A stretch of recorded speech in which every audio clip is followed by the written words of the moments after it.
Is Poland the future of Europe? Let's be fair to the creator. See, what did you have for dinner? Chicken, green peas, and a thing called kasha. I am always editing dinner.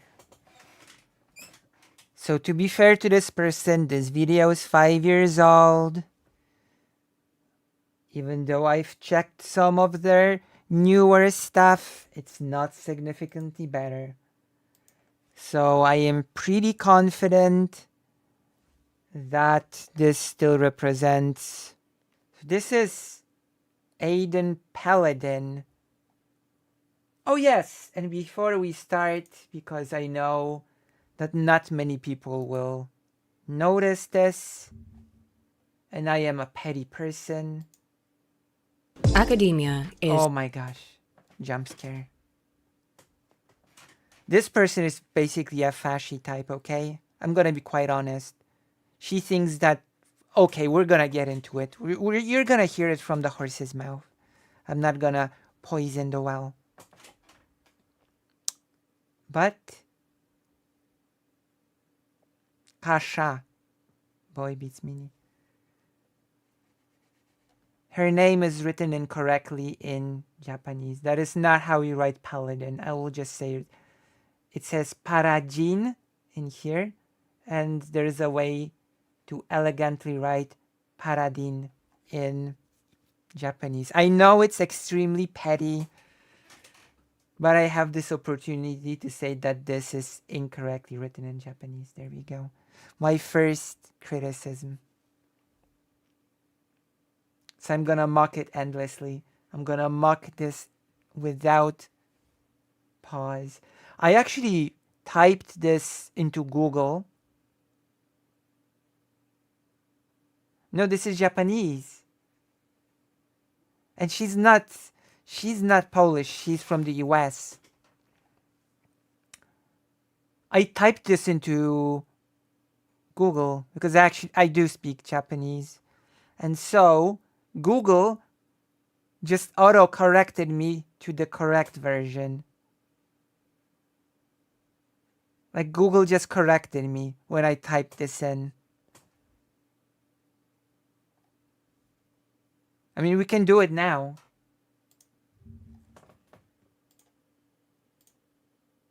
No problem. Let's do it now.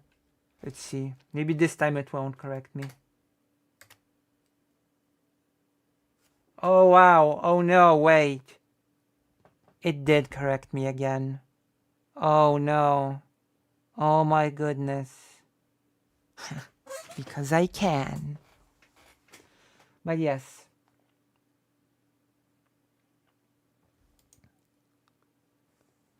I can switch between different ones. Okay, so without further ado,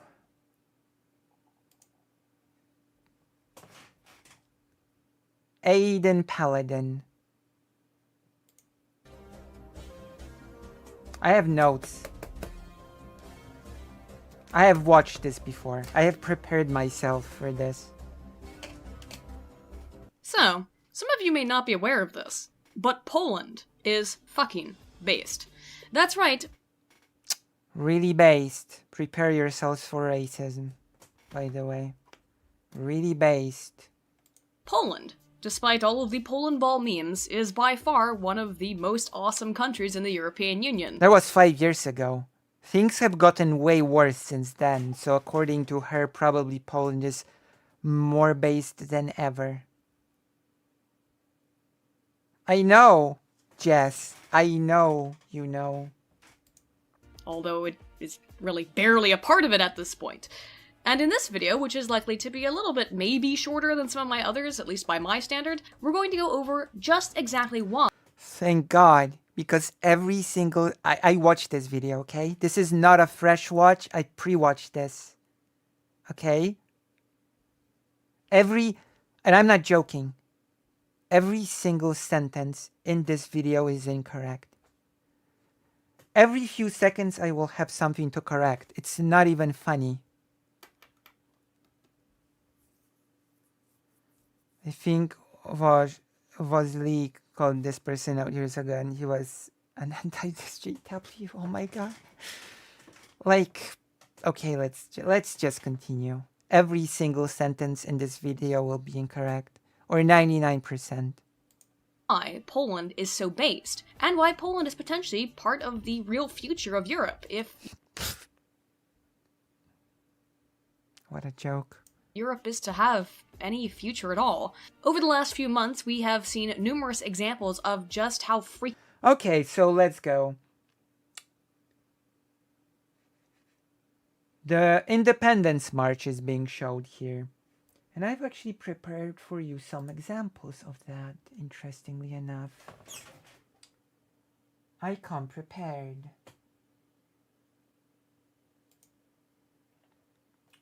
Let's add a few pictures. I want to show you something, okay? About this march. Which, interesting for a march like this. I'm gonna show you something. Hold on a moment.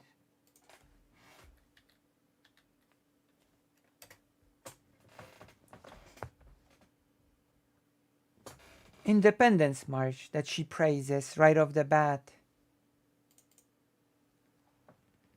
Oh, what's this? What is this transparent of the Independence March? Europe will be white or barren? Ooh, that's interesting. That's a really interesting statement to make, isn't it? Europe will be white or it will be barren. What a lovely sentiment of patriotism and just wholesomeness. How based. But wait, I think we can find some more based statements. Oh, I found it. There we go. What a based thing. How based. Doesn't get any more based than this. Just you wait.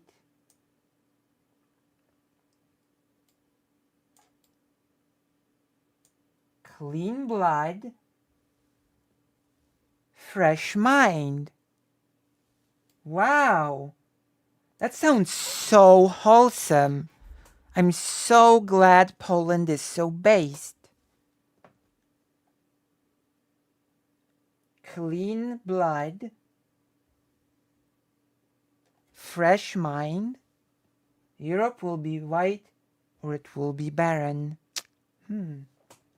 Okay, just let's continue. Based. freaking awesome Poland is. But again, I think many people are not aware of this, particularly people in the United States and outside True.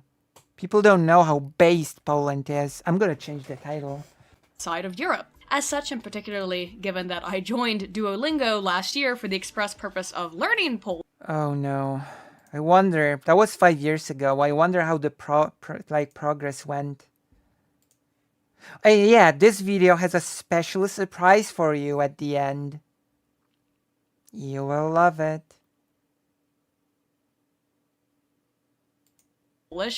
And just wait and see. Just wait and see, Sophie. Just wait and see. Not for good reasons, guys. I really just am extremely into the Wadesman series, and I wanted to learn Polish, and I've done very little work, at least over the last year. I'm on voornamen. Grzegorz Brzęczyszczykiewicz. What a meme. Haha. Brzęczyszczykiewicz. Grzegorz. What a meme. Oh my gosh. I'm dying here.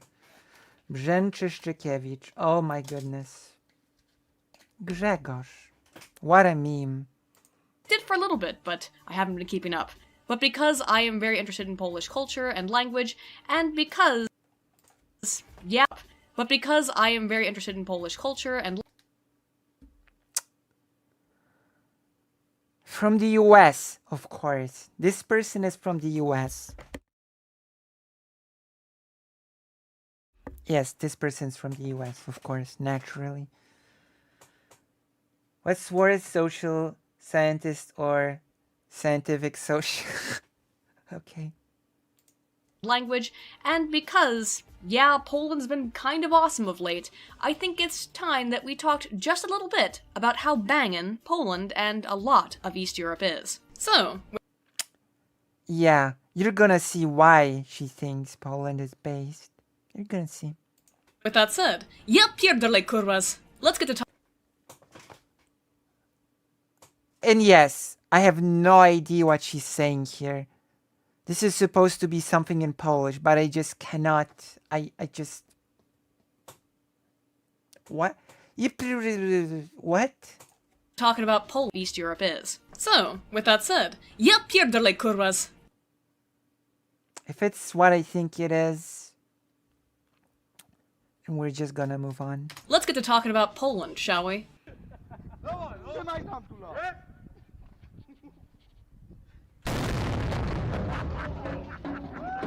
And while I really want to talk about modern Poland, This person's from the US. This person's not from Poland.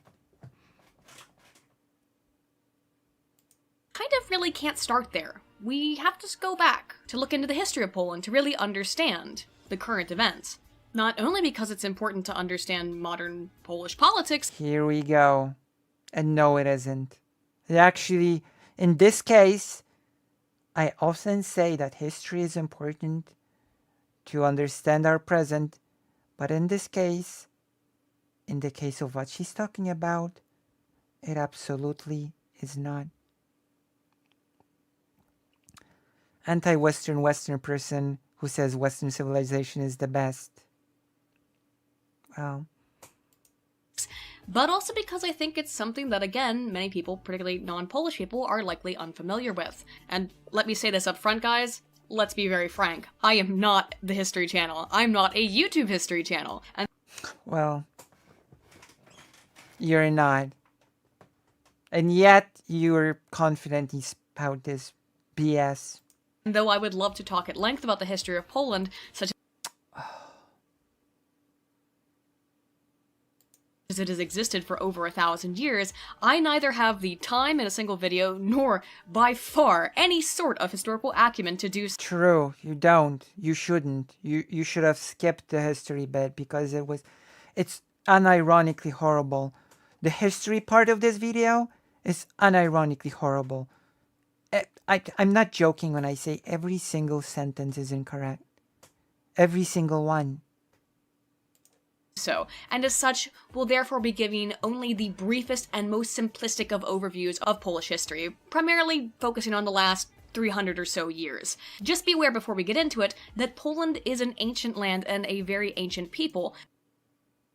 What? Excuse me? And although this video will be primarily focused upon them, it will also be highly related to other nations in the region that share a lot of the same or similar history, and that have gone through some of these same struggles that Poland has gone through in the current year. But let's start by going all the way back to the late 1500s, with the Polish-Lithuanian Commonwealth. The fact is that the Polish-Lithuanian Commonwealth was a massive empire that played a— No, right off the bat. The Polish-Lithuanian Commonwealth was not a massive empire. You have to be an idiot to think that the Polish-Lithuanian was an empire. In fact, as little sources in English as there are on the Polish-Lithuanian Commonwealth, there's a single really good one. There's a single really good source in English about the Polish-Lithuanian Commonwealth that actually directly addresses this empire thing. Let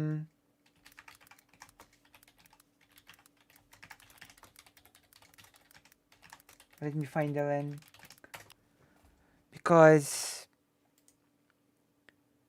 And the summary from the store directly refutes the whole empire thing, so I'm gonna read it on stream. Because this is just ridiculous. And it's not even funny just how ridiculous this is.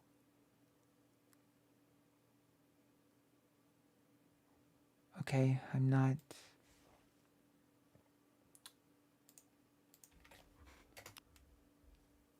So there you go. For our paladin here, a brief description of this empire.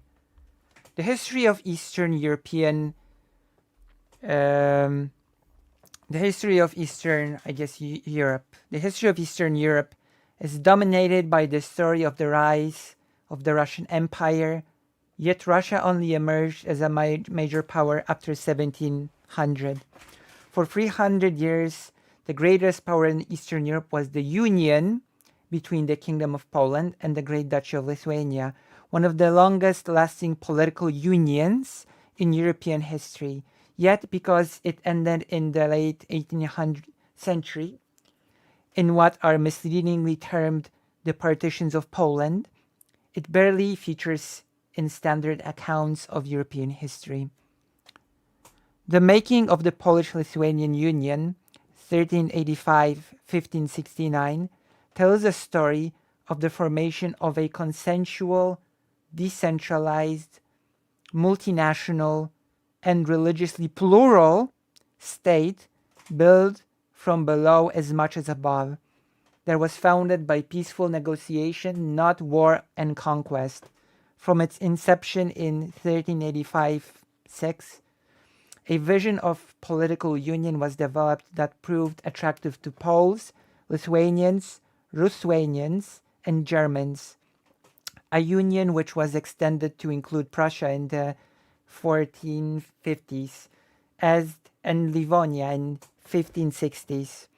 Despite the often bitter disagreements over the nature of the union, these were nevertheless overcome by a Republican vision of a union of peoples in one political community of citizens under an elected monarch.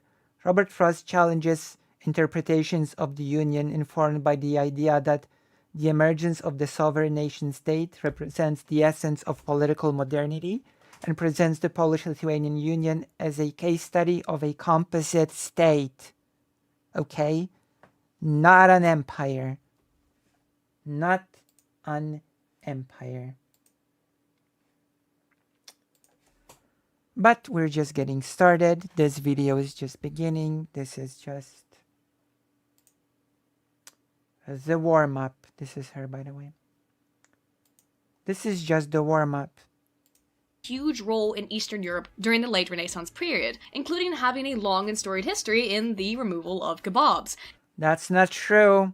And yes, removal of kebabs is a racist, I don't know what even this is, term which speaks of removing Muslims from Europe. Which brings me to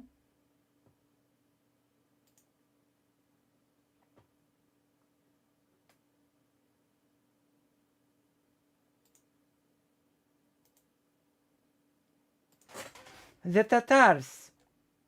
Okay? Because debunking all of that crap will take us a bit of time. So the Polish-Lithuanian Commonwealth was great at kebab removing. So getting rid of Muslims. The Lipka Tatars. Polish Tatars.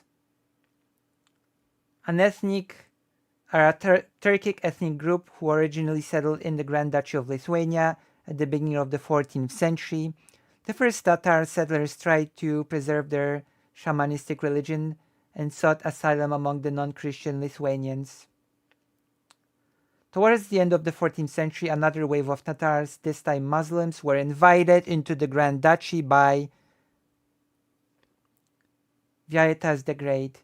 These Tatars first settled in Lithuania proper around Vilnius, Trakai, Hrodna, and Kaunas, and later spread to other parts of the Grand Duchy that later became part of the Polish-Lithuanian Commonwealth. These areas comprise of present-day Lithuania, Belarus, and Poland. From the very beginning of their settlement in Lithuania, they were known as the Lipka Tatars. While maintaining their religion, they united their faith with that of the mainly Christian Polish-Lithuanian Commonwealth. That's right. the Polish-Lithuanian Commonwealth that was famous, oh so famous for its kebab removal, had a native Muslim population that came to the Commonwealth on its own and settled there. Well, well, well. Oops. So that's another thing that's incorrect in here. Let's move on. Having, as a deeply Catholic people, spent hundreds of years fighting in the various crusades, although it seems... Oh! Was that the Polish-Lithuanian Commonwealth being deeply Catholic? What was that term? Sorry? Historically, as a deeply Catholic people, spent hundreds of years fighting in the various crusades. Various crusades, huh? Although it seems that historically they probably did a little bit more of protecting European lands than retaking the Holy Land. Still, as were most Europeans at the time, they were heavily involved in the various crusades. Heavily involved in various crusades, huh? Oh my gosh, how interesting. I found this article here.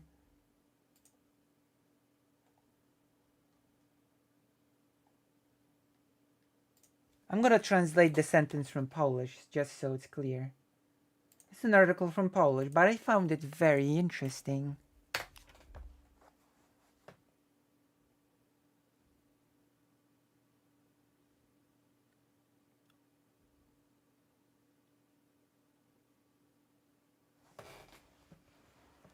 Okay, so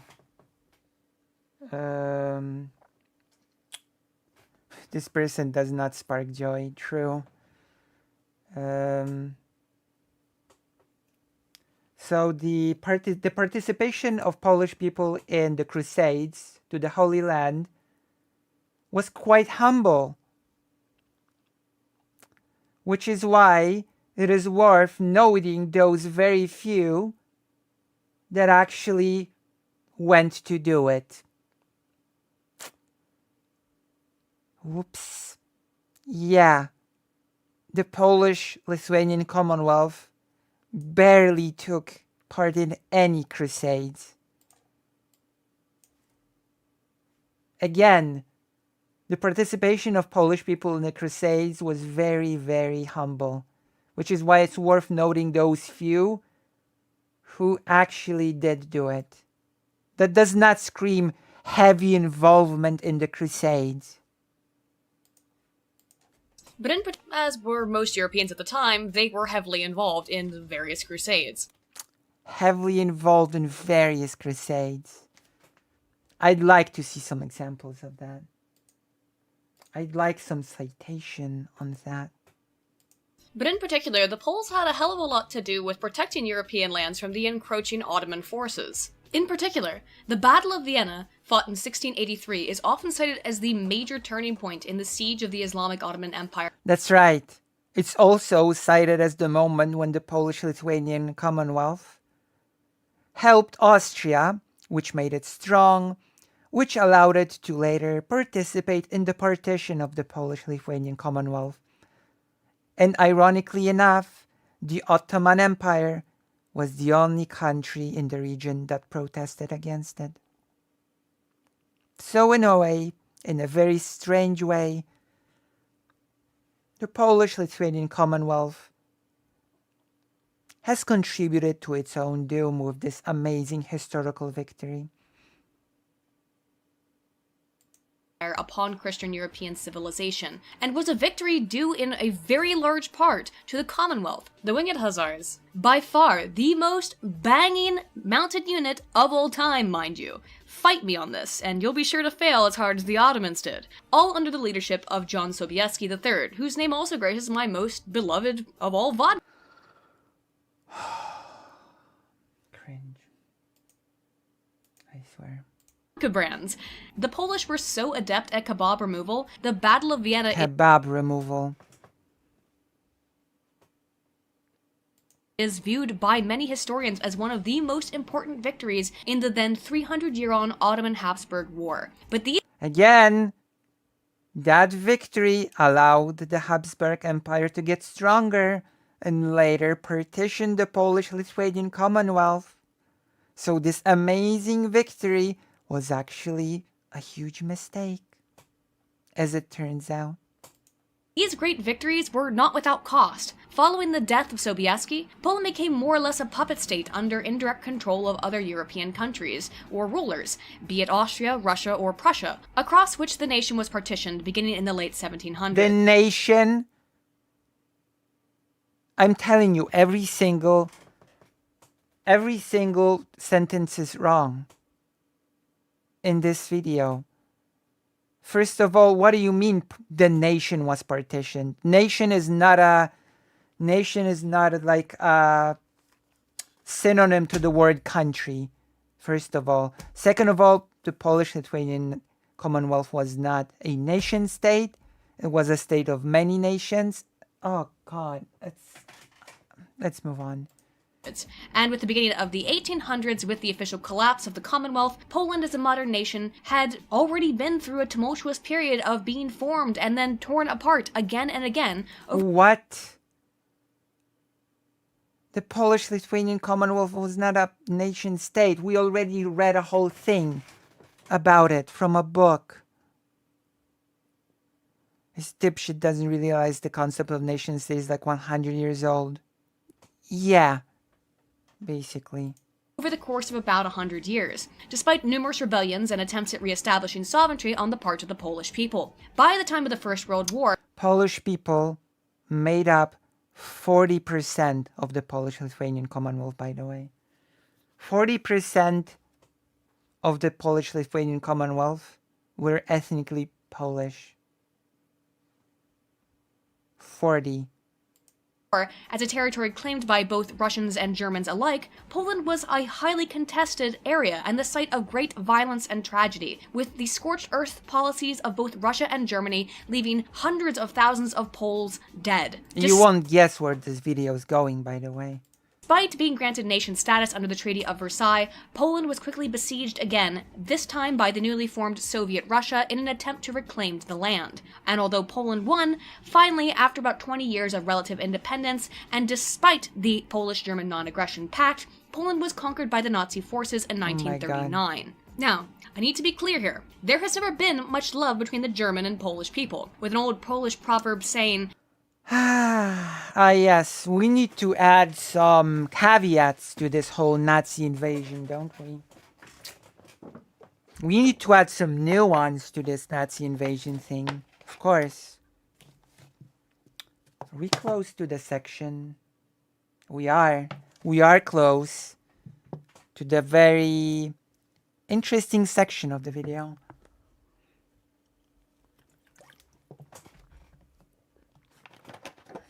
Very interesting. As long as the world will exist, the Pole will never be the German's brother, a sentiment which appears to have been typically mutual throughout history. Part of the Treaty of Versailles granted the land around the city of Danzig, called the Corridor, to the newly incorrect. established Polish nation. Incorrect. Oh my god. Once again, let's hear this. And granted the land around the city of Danzig, called the Corridor, to the newly established Polish nation, a land that had a very large German population.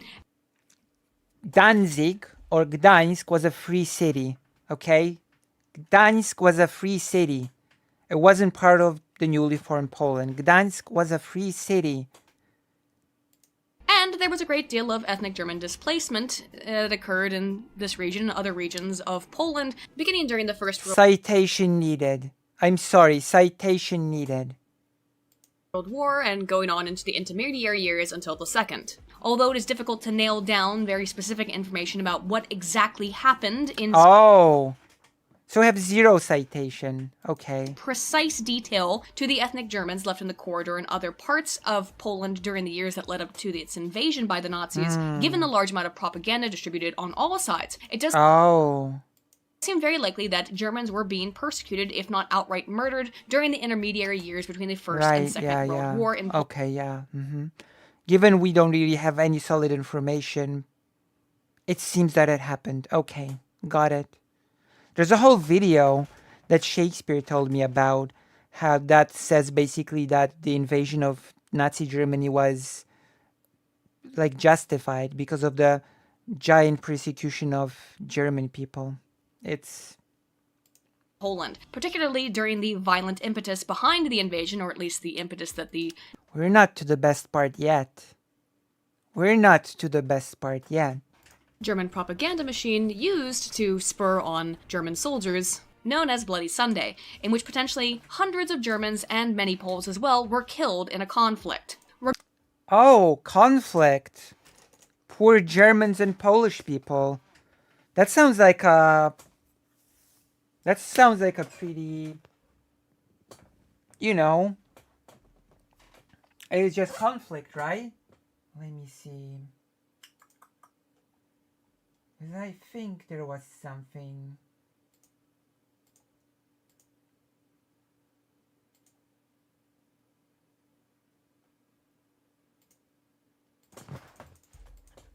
There must be something. Oh. Okay. Let's see. Let's see what this says. This fighting on both sides were Germans and Polish people. Let's check it out.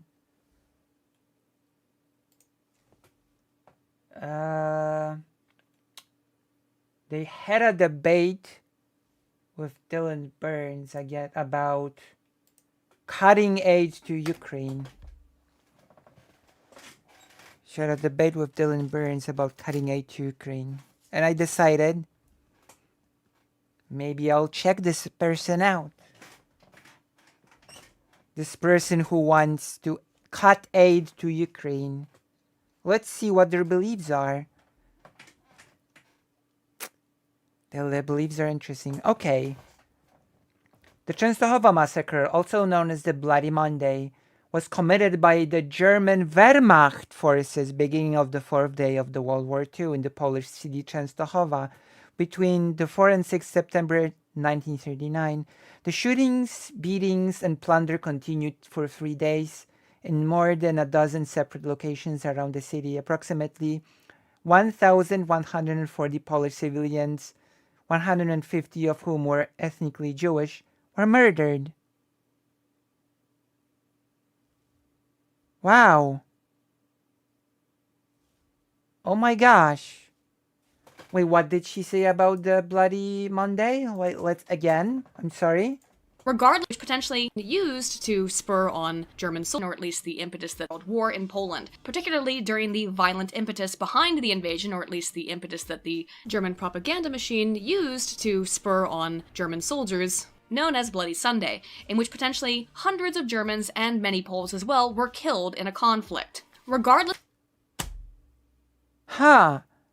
Hundreds of Germans and many Poles were potentially killed in a conflict. Well, that's not what the wiki describes. Poor Wehrmacht boys were killed. Incredible. Incredible.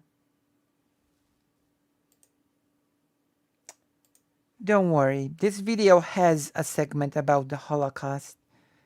This video has actually a fragment about the Holocaust.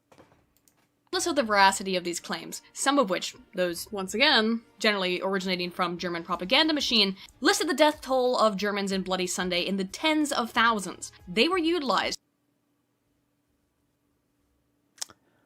to rally German citizens in support of the invasion of Poland in 1939. Remember, though, that Poland had been a country in flux over, at this point, about 150 years by the time the Nazis conquered the nation. And regardless of any persecution that the Germans faced in Poland, which they likely did face during the years in between war. For sure. You don't have any sources for that. You don't have anything for that, but sure, let's just assume they were. The suffering of the Polish people did in no way end just there with the basic Nazi occupation. There was basic Nazi occupation, whatever that means. Basic Nazi occupation. What? Basic. Okay. massive loss of life under the Nazi regime, given that Polish people as Slavs were considered the Untermensch, lesser peoples, and thereby that their land sort of more or less just belonged to the Reich. Poland was, after all, the home of all of the actual, quote, death camps. Quote, death camps. All of the, quote, death camps. Rather than the majority of camps under the Nazi regime, which were more or less labor camps. People didn't really die in those camps. They did. People really did die in the labor camps, believe it or not.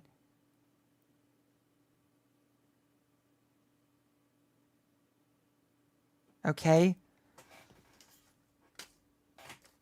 I assure you, people died in the camps. Until the last couple of years or months of the war, when the Nazis could no longer afford to feed their prisoners and allow them to die of starvation. But the actual death camps that did engage in some active extermination of human life. Some active extermination of human life. The actual death camps that did some extermination of human life. Some. Life, yeah, those were all in Poland. And while given that history is written by the victors, much of Oh no, by the way, though there were death camps in other places as well, that not just in Poland. the information involving and Wait. those were all in Poland. And while given that history is written by the victors, much of the information involving and regarding the Holocaust and what occurred in these camps and across both Germany and Poland during this period is obfuscated, and as such the death toll of both Poles and Jews who died under the Nazi regime is highly contentious.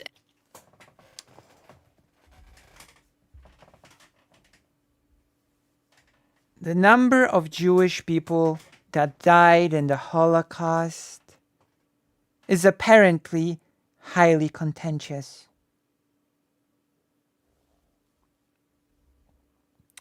So, in summary, at the end of World War I, only 1% of Jewish people living in Poland survived. 1%. 300,000 people, give or take, survived in the Soviet Union and came back and later escaped because the pogroms happened after the war, but that's a different matter. So my question to Paladin is, what happened to 3 million Jewish people? Did they teleport out of the planet? Did they all change identities to being non-Jewish? What happened? If the numbers are highly contentious, what happened to all of the Jewish people living in Poland? The Jewish community is basically non-existent now. It was 3.5 million before World War II, and now it's 20,000. What happened? I would like an explanation from Aiden Paladin as to how we can explain this discrepancy.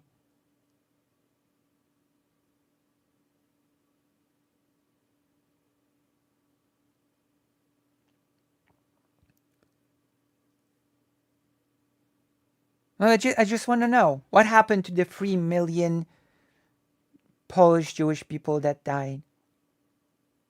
Supposedly contentious numbers. What, did they all move to the US? Did they all move to, I don't know, the newly forming Israel? And potentially questionable, please don't fucking destroy my channel. It is. Please don't destroy my channel, huh? And of course,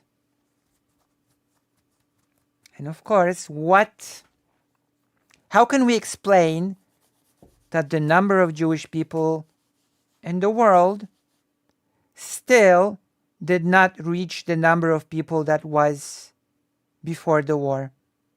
Can I have like an explanation to that? Please? Can I please have an explanation to that?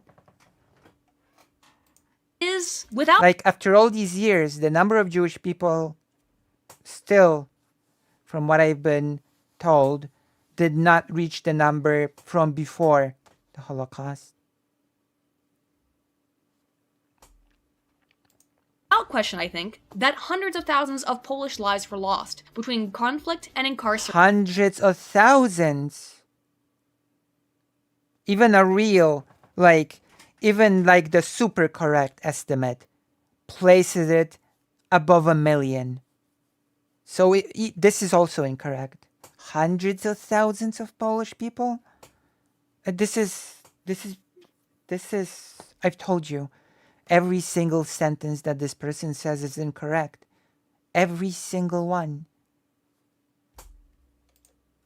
Under the Nazi regime. Although I would like to point out that the Poles did come up with some ingenious methods of trying to protect their homeland and those who lived within it in small ways during the occupation, such as the invention of claims of a typhus infection to keep the Nazis out. And Just like when the Nazis claimed that Jewish people had typhus in order to wall them in ghettos. despite their valiant efforts to aid and help the Allies, particularly as fighter pilots helping the Brits. I don't think enough people know that it was the highest scoring squadron during the Battle of Britain, and of course that's even more impressive given that it entered the battle a little bit later than many of the squadrons, so it was a hugely significant effort they did, a massive contribution. Following the war, Poland This is more or less correct, but she's not saying it, so... was left open and unprotected by their former allegiances, by the Allies, who essentially abandoned Poland to the hands of Stalin, right into his filthy commie mitts. You might... Filthy commie mitts. Of course, we have anti-communists in our midst. I generally don't know how delusional you have to be a Holocaust denier at this point. Like, the monumental amount of evidence is undeniable. You have to just hate Jewish people and Polish people to pretend otherwise. Like, yeah. I mean, this is from 5 years ago. But then again, in one of her newer videos, she nods along to a person that says that's using the word cis is... I wrote it down. I don't use the word cis because it legitimizes hostile terminology.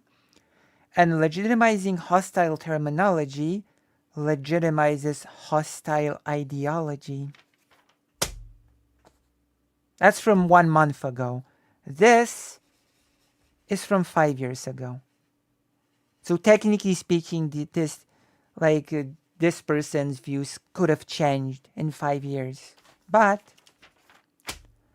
saying that cis is hostile terminology that leads to hostile ideology is from 1 month ago.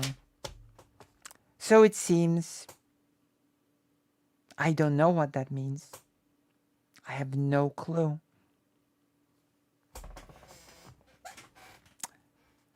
So there you go. I think, woo lad, there's no way things could possibly get worse for a single group of people after being conquered by the Nazis, right? Poland before the Second World War was not a single group of people, just to be clear. It was not a single group of people. So this claim is also ridiculous. Well, wrong. It gets worse in the form of communism, as following the conquer by the Nazis... The communist era in Poland is described as worse than the Nazi occupation and the Holocaust.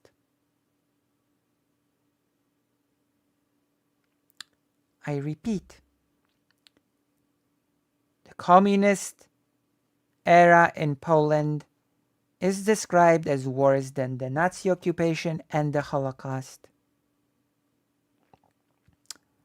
And I will preface this by saying I am not a fan of the Polish People's Republic. I am a big anti-fan of the Polish People's Republic, in fact. But if you're gonna describe it, at least don't lie. Let's listen. the Poles fell under the control of the USSR and Communist Russia. And as we all know, communism has never failed only because it's totally never been tried, and when you find instances of communism being attempted, that doesn't count because it's not real communism, just as it surely wasn't the case of Poland, where people starved and died and suffered. Just as it surely wasn't Let's listen to this again. the case of Poland, where people starved and died and suffered. Okay. I'm just gonna say it. There was no mass starvation in the Polish People's Republic. Okay? That was not a thing. Okay? That was actually never a thing in the Polish People's Republic, mass starvation. In fact, it has to be said, I'm pretty sure less people starved in the Polish People's Republic than before the war. Starvation, I am pretty sure, was a bigger problem before the war than during the Polish People's Republic. The problem of the Polish People's Republic, because that was the name during the socialist/communist era of the country, was not that people starved, died, and suffered from it. That's just made up. Just because the Holodomor happened, it doesn't follow that starvation and death was part of the every single country within the Soviet bloc. That's just not true. And yes, while at times there was a thing called food rationing, when people had cards with specific amounts of food that was sort of given to people each month, there was no mass starvation. Under communism, Poland So again, incorrect. was obviously, by far, not the only country that suffered greatly under communism, that was affected by the multiplicitous issues associated with the communist regime of the USSR. And interestingly, we find similar traits associated with the, quote, baseness If we're gonna really analyze and criticize that period in Polish history, we cannot say bullshit like this. We cannot say, oh, Polish people starved and died. Unless I see some serious citation on that, I just call bull.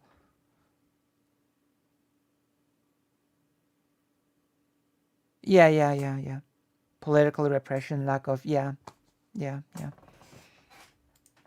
of Poland across many other former Soviet states, now reasserting their nation status in the post-Soviet age. It's I don't know what this is about. This is really ridiculous. Polish people were a nation during the communist era. This person does not know what nation means, or did not know 5 years ago what nation meant. It's almost like if you lived in a Soviet nightmare hellhole for 50 years, you Poland was never a part of the Soviet Union. Never.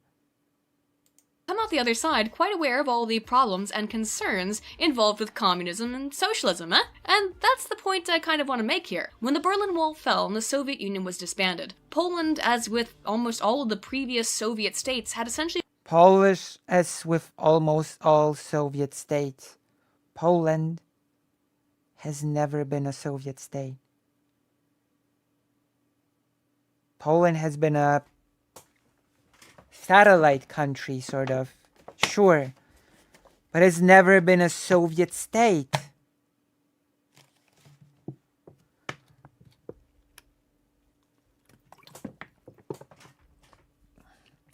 Come on. I'm telling you, every single sentence is incorrect. Every single one. been reduced to a third world status, with little access to many of the modern conveniences and luxuries that had become ubiquitous across the rest of the first world. This is one of the reasons why we joke about how Adidas was so popular across the Gopnik, or in Poland, the dressy sort of class of individuals. It was a foreign product difficult to access and thereby far more desirable. And no, that's not... No. Actually, Actually, dress, the so-called dress, was a sort of, I don't know, a person that would mug you on the street or something. Also, this is not. You're talking about. She's talking about Polish people and playing this video. That's absolutely not in Polish.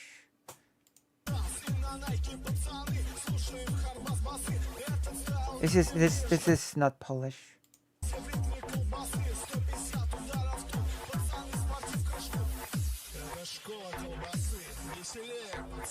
This is not Polish language.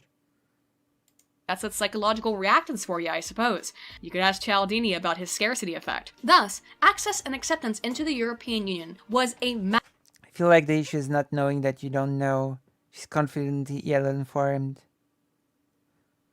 That's a Russian company called Roman. Well, Russian, Polish, whatever. It's all the same, isn't it? massive boon, not only for Poland, but for many of the former Soviet states, such as the Czech Republic, Hungary, and Bulgaria. The interesting thing to note about all of these countries is that today, they all seem to share a similar mindset. And this is where the baseness comes in, aka anti-Muslim racism.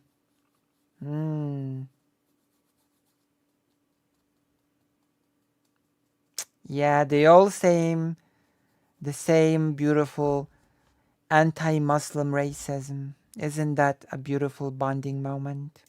When it comes to things like Muslim immigration and this whole immigration crisis that is besieging Europe. Besieging Europe. Almost like, as I mentioned above, that they kind of have an idea of what it's like to have their nations controlled and conquered by foreign. Conquest is when immigration, apparently. We should protect our borders from potential Islamic terrorists. What a meme. Wonderful. Foreign invaders and refuse to just lie How based, Poland. over and allow themselves to be fucked in the asshole as they have been in the past. It's almost as if, strangely enough, due to the effects of being kept under the Eastern Bloc Soviet bubble for so long, they were also kind of protected from Western progressive politically correct brainwashing that Let's hear that again, okay? Let's hear that again. has absolutely kind of protected from Western progressive Western progressive? politically correct bubble for so long, they were also kind of protected from Western progressive politically correct Western progressive politically correct brainwashing.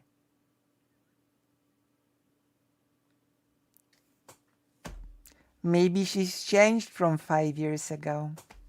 That is from 5 years ago, to give credit. brainwashing that has absolutely inundated and in some ways destroyed most of Western Europe. Oh, Western Europe has been destroyed by wokeness. What do you know? Despite all of the bad and all of the suffering, the starvation, and the poverty that occurred across many of these former Soviet states, Has taught them to be racist, of course. Of course. That's a natural progression. What a natural progression. Of course. Who wouldn't be naturally racist after that? as a response to their subjugation under the Soviet Union, in a way, it was kind of a benefit. Poland, along with many So Poland being under the Soviet Union's thumb was sort of benefit because Poland's racist now. Hooray. Hooray.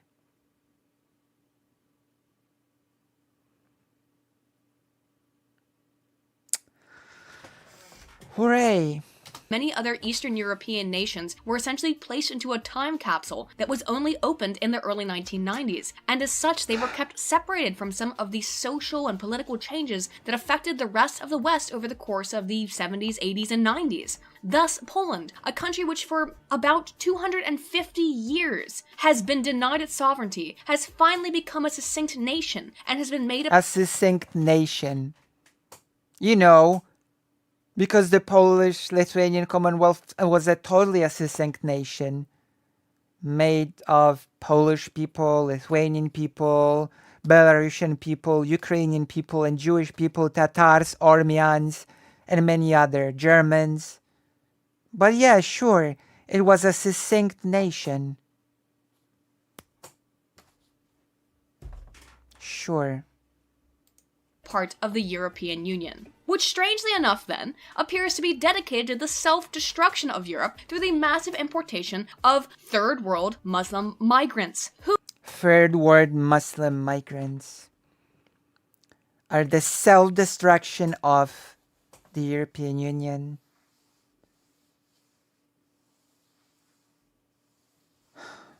There are Muslims in Poland. As I've said before, the Polish-Lithuanian Commonwealth had a native Muslim population. Okay? And people who are descendants of that population still are in Poland. who the Poles have proved historically at being excellent at physically removing. Okay, let's listen to that again. Let's listen to that again, and I will explain to you why this is stupid. Wonder if she considers the absolute monarchical states of Russia and Germany liberal. I mean, she's a libertarian monarchist, as she describes herself. Obvious, who the Poles have proved massive importation enough Okay. that become a succinct 150 years has been denied its sovereignty, has finally become a I'm gonna repeat key words, okay? I'm just gonna repeat key words that are important here. And then I'm gonna make sure you understand what she is suggesting here. succinct nation and has been made a part of the European Union, which strangely enough then appears to be dedicated to the self-destruction of Europe through the massive importation Massive importation, keyword number 1. of third world Muslim migrants, Third world Muslim migrants. who the Poles have proved historically at being excellent at physically removing. Poland has been great at physically removing them. Third world Muslim migrants. Which, you know, she's referring to the Polish-Lithuanian Commonwealth waging war with the Ottoman Empire. Okay, I guess the Ottoman Empire was a third world country of Muslim migrants?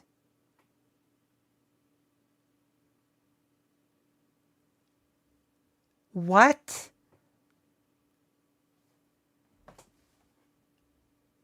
We'll set aside the fact that the term third world did not even exist, but let's check the claim of the Polish-Lithuanian Commonwealth being great at removing Muslims. We already went through the fact that the Polish-Lithuanian Commonwealth actually had a native Muslim population.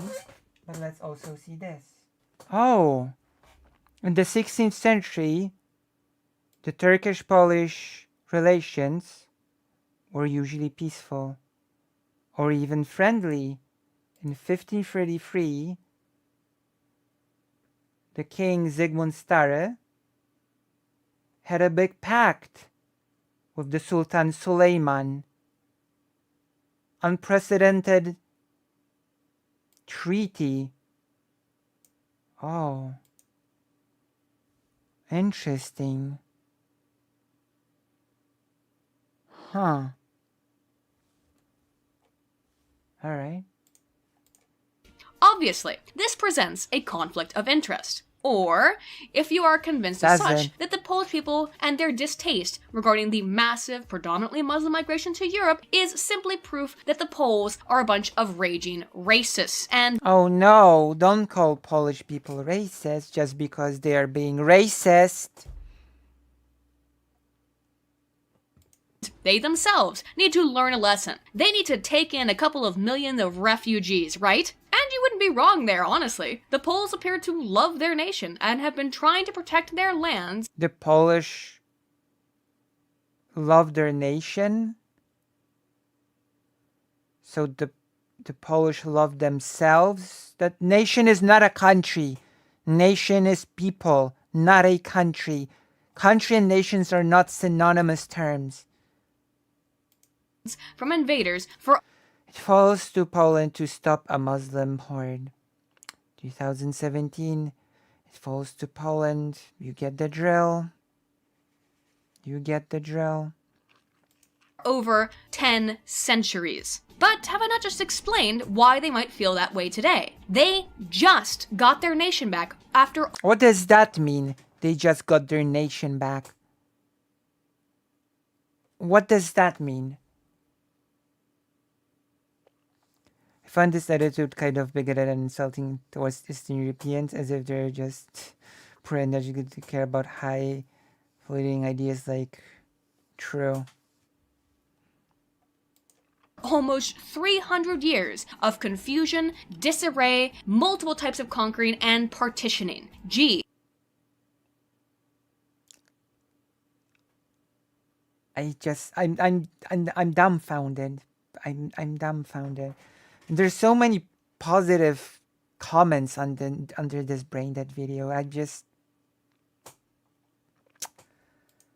Why might it be then that the Polish are so patriotic? Well, Oh yeah, patriotism is when racism. I forgot. I forgot that patriotism is when you're racist. How could it have slipped my mind?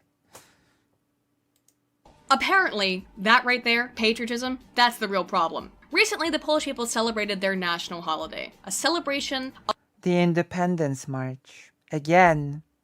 of their nationhood, sincerely expressing their happiness and support of the concept of the Polish nation.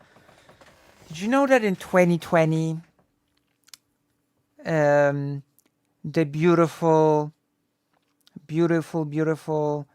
patriotic marchers of the Independence March saw an LGBT flag on a balcony and a women's protest flag and decided to shoot a flare at that balcony, but they missed and almost burned someone's atelier?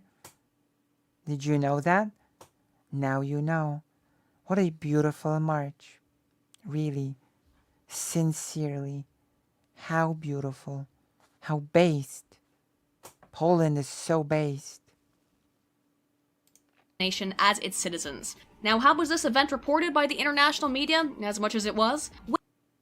How based. Well, lads, it was a white nationalist outburst, you know, like a It was. Spoilers. It was. Almost burned someone's flat, which was their atelier, their sort of the person was a painter, so they had a whole studio in their apartment. bimbo eruption for us Americans, I suppose, that indicated an enormous rise in... Can you guess the ideology? Well, let me give you a couple of seconds. Here we go. Guess the ideology. Here we go. Here we go. Here we go. What was this celebration of the founding of modern Poland representative of? I'll give you a couple seconds, fam. Fam. Did you guess Nazism? Well, then... Nazism. Whatever. You would be correct. That's right. Nazism in Poland. The nation... Yes. Actually. Unironically, yes, actually. that was conquered by the Nazis. Yes, Nazis can pop up everywhere, even in the country that was conquered by the Nazis. Believe it or not. A nation where potentially millions were slaughtered. And I'm not saying in the Holocaust. Oh, smuggling in more of that sweet, sweet Holocaust denial, are we? Let's hear that again. But slaughtered through millions were slaughtered. And I'm not saying in the Holocaust, but Millions were slaughtered by the Nazi. But I'm not saying in the Holocaust. Calm down. I'm not saying they were murdered in the Holocaust. Let's not get crazy here. Just wait how she follows it up.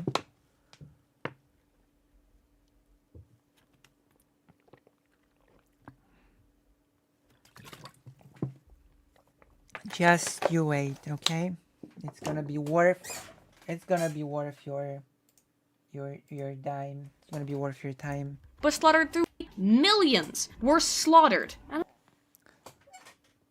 Yeah, actual neo-Nazism is a problem throughout all of Europe. Why is this explaining to us Europe? True.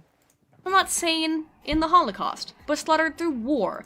They were not murdered through Holocaust. They were slaughtered through war. Slaughtered through famine. Through Slaughtered through suffering. through famine and suffering. They didn't die through the Holocaust. They died through famine and suffering. Did you know that famine and especially suffering were parts of the Holocaust? Did you know that? That the Holocaust included both famine and suffering?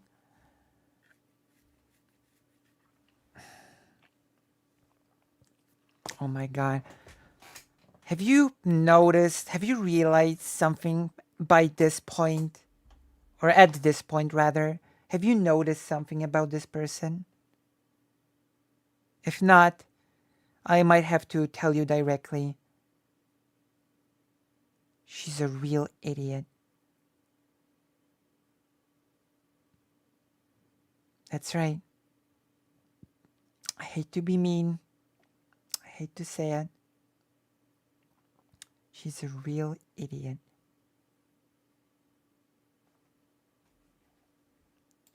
Yeah, those And yes, I actually saw that debate about cutting aid to Ukraine. Okay? And this person only had one thing. Saying non-stop that this or that seems suspicious. That's argument number one from her throughout the debate. This just seems sus. And oh yeah, there was the argument that Poland and a few other countries have a claim on Ukrainian land, which is, at least when it comes to Poland, ridiculous. And apart from that, she was basically just nodding and saying, "Oh yeah, you're right, And then she was made aware that actually a lot of horrible things happen in Ukraine. So she cried and said, "Oh, you've moved me in my positions." She's an idiot. She's an actual and ironic idiot.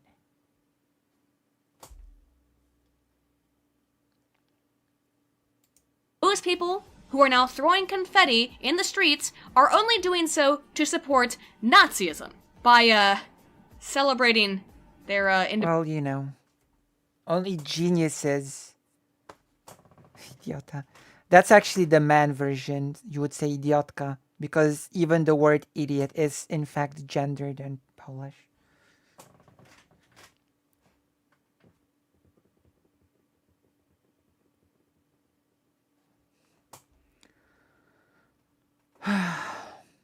independence from Nazism by celebrating their independence from Nazism and any other controlling factors. Also, the way she says Nazism makes me think of the word nauseous. That's just an aside. Including communism. Yeah, that's clearly what this indicates. Obviously. Yes. Yes, actually, Nazis do exist in Poland.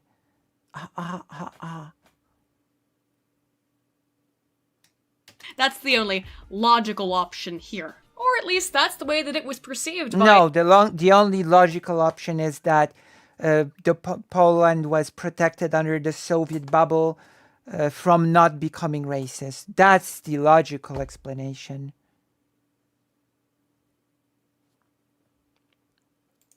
The fine journalist at, for example, Newsweek. Now, Newsweek, I know you're not the brightest bunch of bulbs in the pack, but I mean, coming from you,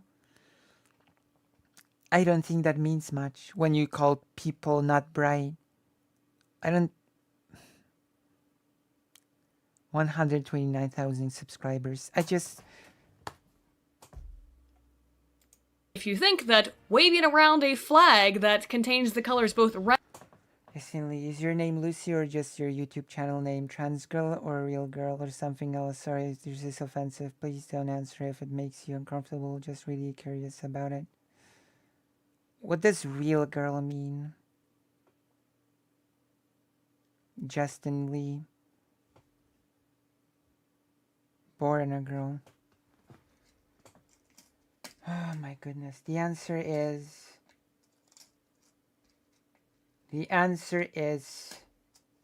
in sequence. My name's Lucy. Also channel name trans girl. Are you satisfied with the answers? Trans girls are real. Well,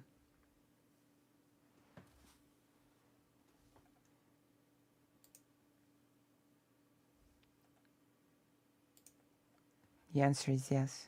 That's right. Red and white and construe it for some sort of Nazi symbology as a Reichskriegsflagge, then just want to point out that maybe you should take a look at your own logo because I think you're Sieg-hailing here as well then.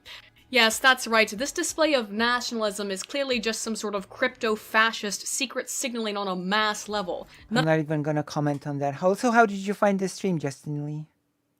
A true display of a people who are happy after, again, hundreds of years to finally have their nation back. To be able to... Their nation back, whatever that means. I don't even know what that means. Who are they? What is the nation that they got back? Oh, you saw on feed, okay. To fly their flag, to be able to show their symbols with pride. No, not at all. That cannot possibly be the case. The fact is that the Polish people are happy to have their country back. That's... Oh, now it's country again. The reality. And just how happy are they? Well, take a look, because it's the current year. It's the current year meme. Oh yeah, the March of Independence. How did the thing go again? Ah yes. Europe will be white or barren. And this display of pure nationalism was reported as pure nationalism. As racism. Yes, racism in a country... Well, yeah. Pure nationalism unironically often does lead to racism. That's right. Country that is pretty much entirely white. And you know what? I guess that right there, that's the issue now, isn't it? Poland just hasn't been culturally enriched enough to hate its history and culture. Ah, yes. Diversity is when you hate history and culture? Does this person even know what any of those words mean?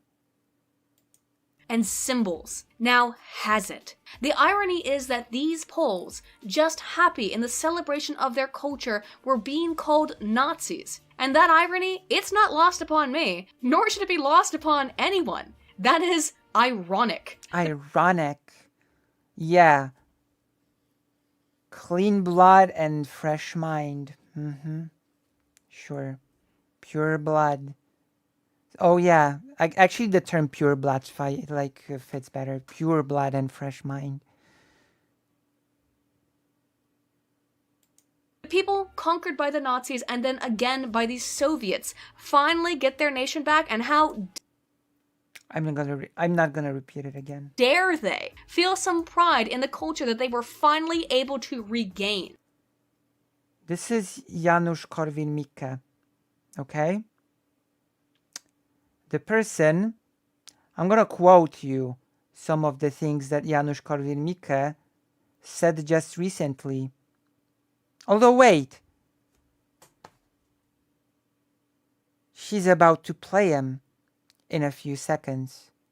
So we're first gonna hear direct quotes from him. Then I'm gonna supplement with more quotes because I always go above and beyond. Let's go. This is, to me, proof, definitive, of how the EU has no real interest in preserving the cultures of the distinct countries that Doesn't it? Doesn't it, Sophie? comprise it, but rather is merely interested in creating a gray mixture of culture with no individual cultural distinctiveness. People talk about a white ethno-state, but the fact of the matter is, Thank God, 5 years later, Poland is just getting more and more diverse. More people of color are in Poland, more Asian people, Muslim people, that's right, black people. Suck it. Suck it. Poland's getting diverse. Like it or not. European cultures are all fairly disparate. Poland wants very little to do with Germany, as far as I understand, and No, that's the Polish government that wants little to do with Germany. Polish people and German people are actually pretty fine. In fact, the survivor of Auschwitz, Marian Turski, said, Germany right now is our biggest ally. An Auschwitz survivor. Okay? Germany is our biggest ally. I trust the Auschwitz survivor more than this person.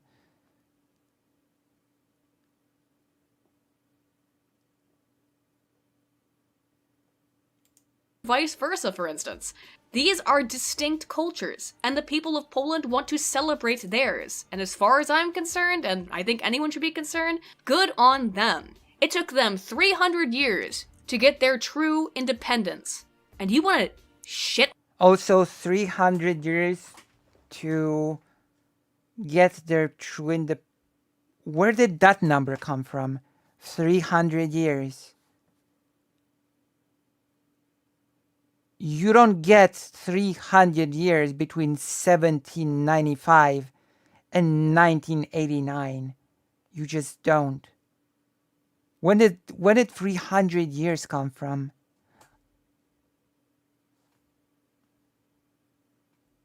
Distinct culture doesn't give you an excuse to set up an ethno-state. It does not. It actually impoverishes your culture, but whatever. Fun stream. Enjoyed watching for a few minutes. Thank you for answering my questions. Take care. See you, Lucy, and rest of chat. See you. Bye-bye, Justin. Ridiculous. Just be nice. Okay, that's true. On them over that? You want them to cease in this celebration? Thankfully, though, we do have nations like Poland. Poland is not yet lost, and she will not allow her culture to be destroyed in the waves of multiculturalism. What the fuck?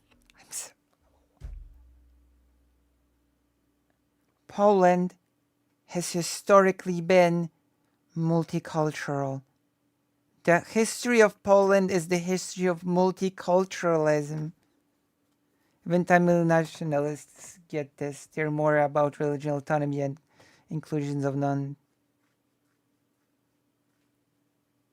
I guess I don't mind, Justin. I guess that's fine. I guess that's, that's, I guess I was I'm gonna treat it as genuine questions, I guess.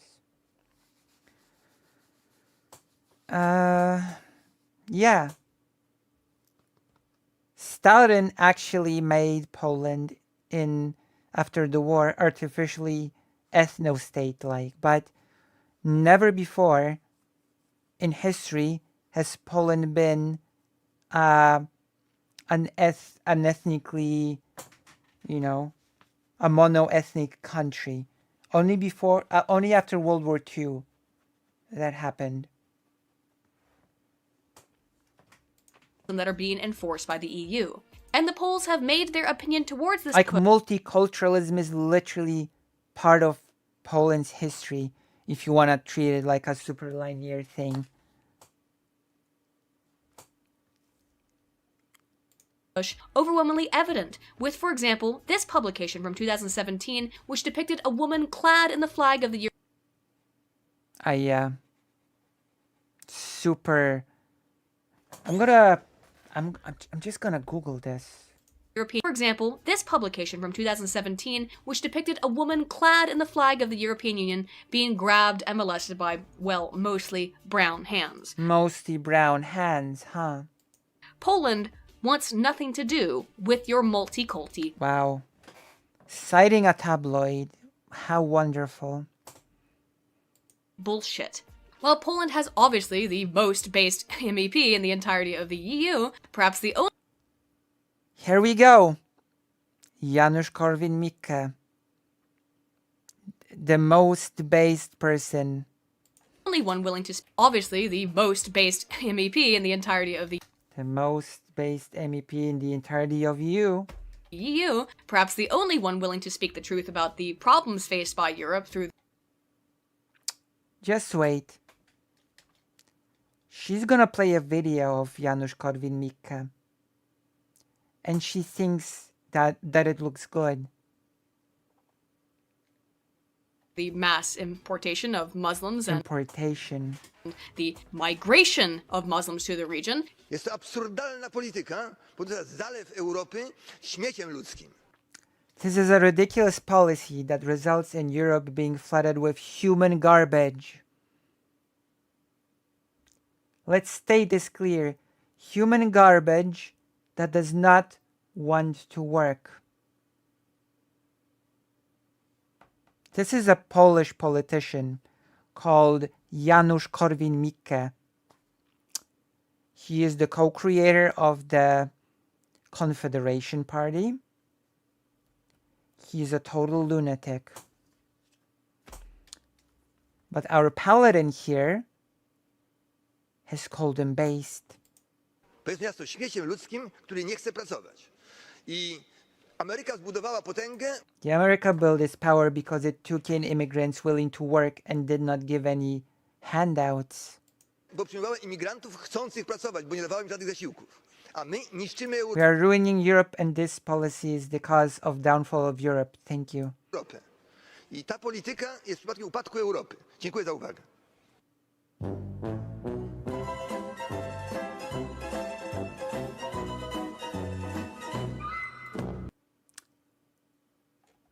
Paladin actually thinks this was an own. She thought this was an own. Okay. Okay, let's go back to this person for a second. Dziękuję za... A my niszczymy... Do you want a few other beautiful quotes from this person? Because I have quotes to provide. I'll provide them right now. I'll be paraphrasing him because... But on the top of my head, a girl is ready to have sex after her first period. Quote number 1 from Janusz Korwin-Mikke. Quote number 2. If a woman says no, it means maybe. If a woman says maybe, it means yes. If a woman says yes, she's no longer a lady. Quote number 3. Rape? What rape? All women lie. Quote number 4. Women should not be able to vote, but men should be able to vote for women if they so choose. Oh, I just remember quote number 5. What a joyous occasion. I'm going to provide you with the last quote from this based person. The 5th quote. Women should be earning less because they are simply smaller, weaker, and dumber. What a based individual.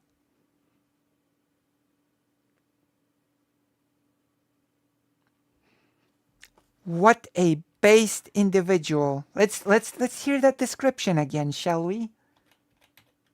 Through the mass importation of Muslims and the migration of Muslims to the region. Jest to absurdalne. No, let's Poland wants nothing to do with your let's hear a description of this man. multi-culti bullshit.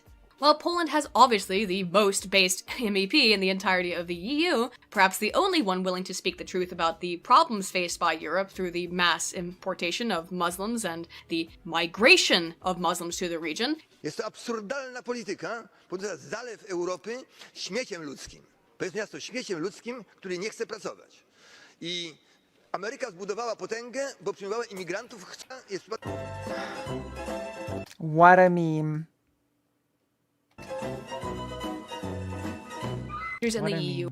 It is not alone in its concerns with the changing landscape of Europe. Although all countries in the EU are currently expected to take in their own very large fair share of predominantly Muslim migrants from war-torn countries that predominantly Muslim.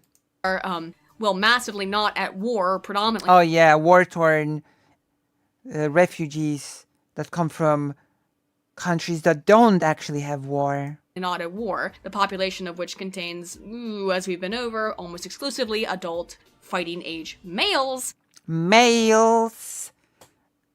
Adult fighting males.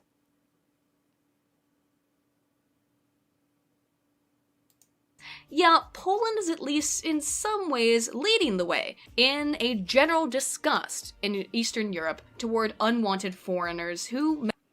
How based. Disgust towards foreigners. How based. Based. Many people see as invaders, and perhaps with good reason. I mean, let's look at this map of terrorist attacks in Europe. Does anything kind of stand out to you? Oh, namely the... Damn, Ukraine is so unbased, look. Ukraine is so woke. Wow. I never knew Ukraine is so woke. Damn. Woke virus. Wait, Lithuania has an empty map. The fact that there haven't been any in Poland? Gee, I wonder why that might be. Really gets the old noggin jogging, eh? Now you might say, wow, Aiden, what a bunch of racists these Poles are. But how I propose to you in contrast, first, Islam's not a race. These are people of all different races. How can you be racism against Muslims? Islam's not a race. So, okay, that to start out with. But secondly, these are people of all different races. So, contrast, first, is what a bunch of racists these Poles are. This is an interesting statement. But how I propose to you in contrast, first, Islam's not a race. Oh, what a statement. We're at 1922. I want to go back a bit because she said something interesting at one point. Something about a publication. Something about a Polish publication. I'm trying to remember what she said. So let's... My goodness. I'm gonna find it. Where is it? Where is it?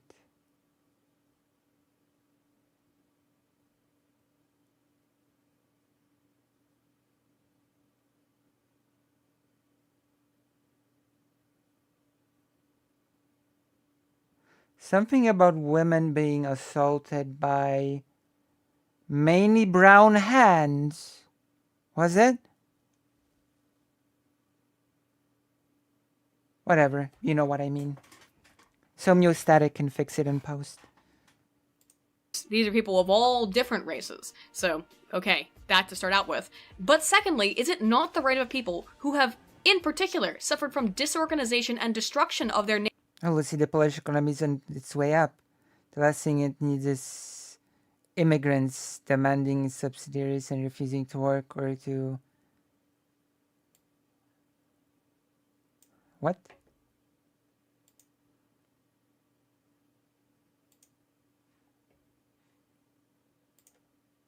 This video is from 2018, by the way. Also, immigrants are people that leave a country. Immigrants are people that come in.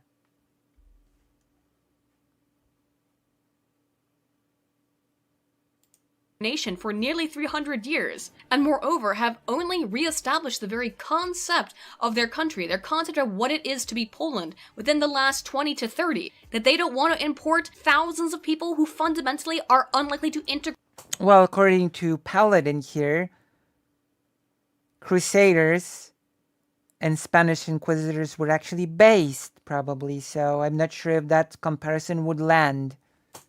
To Polish culture. If we look at other countries in the EU, we find that Middle Eastern migrants and migrants from a lot of African countries rarely even learn the language of their new host nation, and tend to be far more likely to be unemployed and rely on public assistance. Why would the Poles, who just gained their country back, wish to accept these people? Why would the Poles, who are a deeply Catholic people, wish to accept so many non-Catholic migrants who are very unlikely to adapt and acclimate to Polish culture? Dr. Lehman did an excellent video on this where he went into Citation needed about the whole...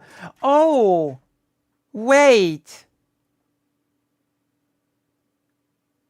Hold on. About culture.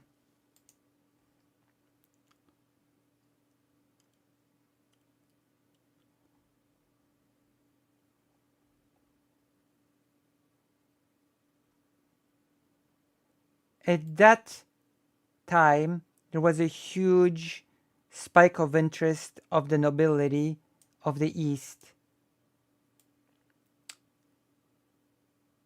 It showed itself in the introduction from, among other countries, from the Ottoman Empire, things like weaponry, clothing, materials, carpets, and spice. Orientalization became extremely prominent when it came to how the nobles dressed and the weaponry, which was crucial for the formation of the Sarmatian tradition. So in other words, the Polish-Lithuanian Commonwealth has lifted a lot of culture from the Ottoman Empire wholesale. And now I'm hearing that the cultures are somehow incompatible. That's interesting, isn't it? It's almost like someone here is an idiot and knows nothing about this country here. Look, let's see.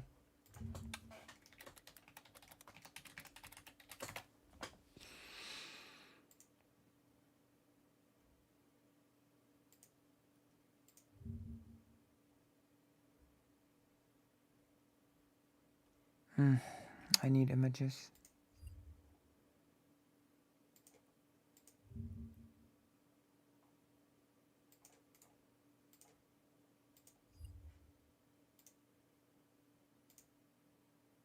We bring you. This is video. Oh, gosh.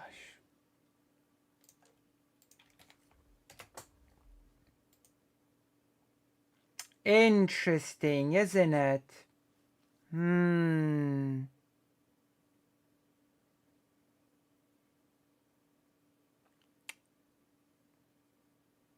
How interesting.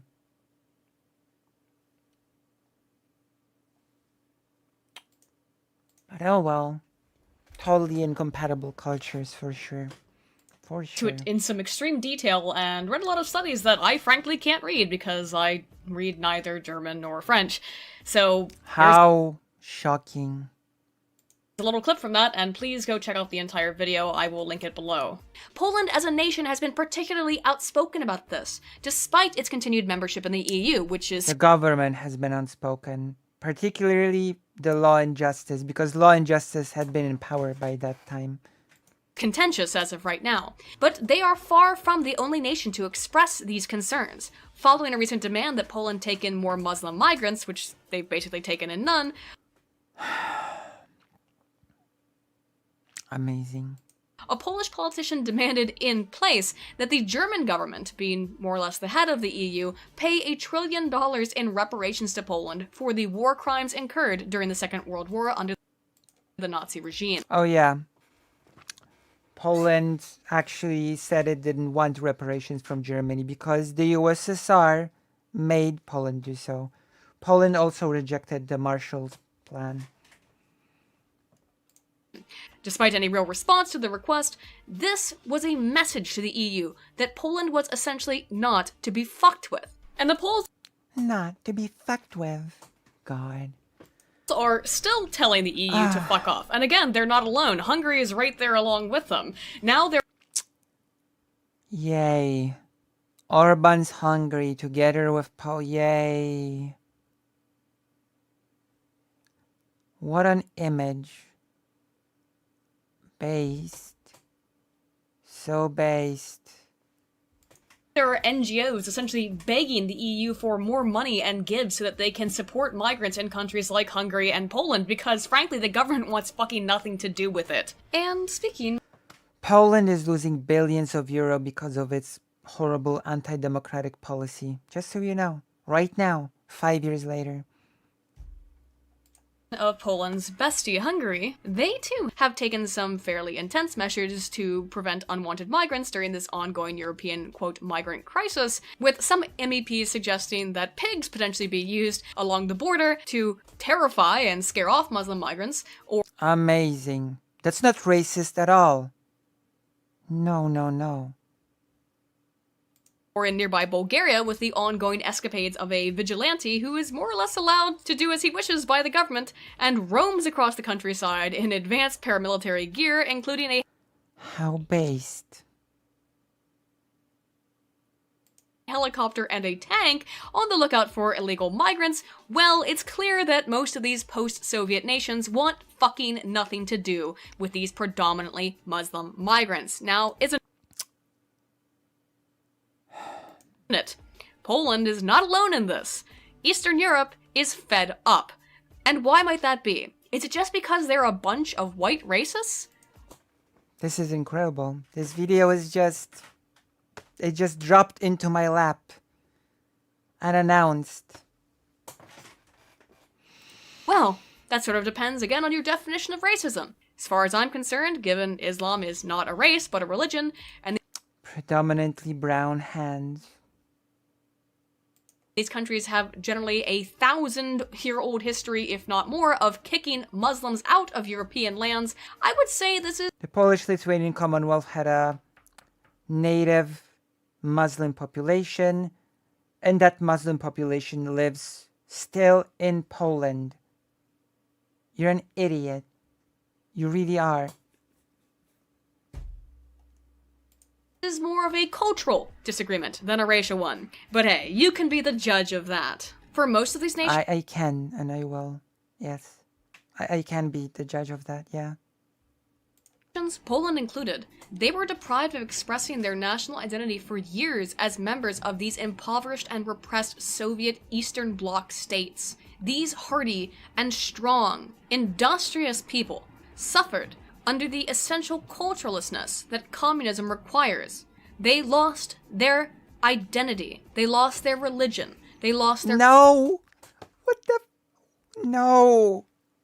What? What do you mean?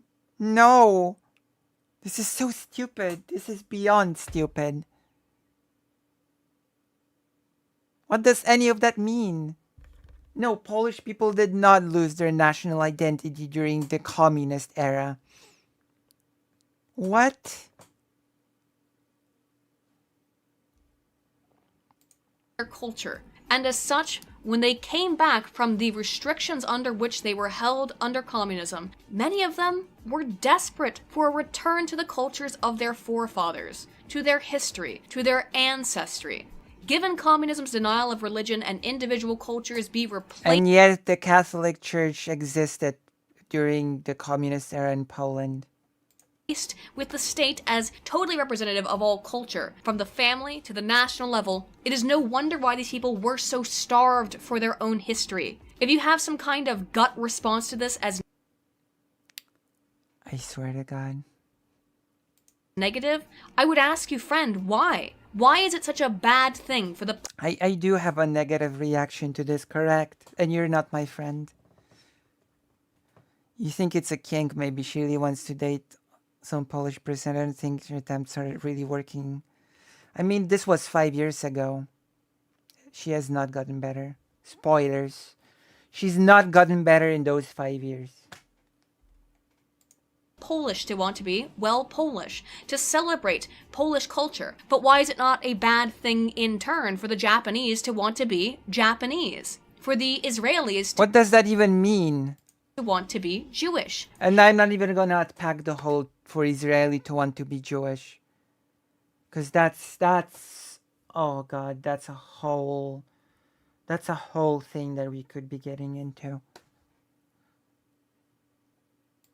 If you feel a negative gut response to the idea of Polish culture reasserting itself in place of other cultures, I would suggest perhaps, my friends, that you've been just a tiny bit indoctrinated into the cult of liberalism. Maybe Yes, I've been indoctrinated. Guilty as charged.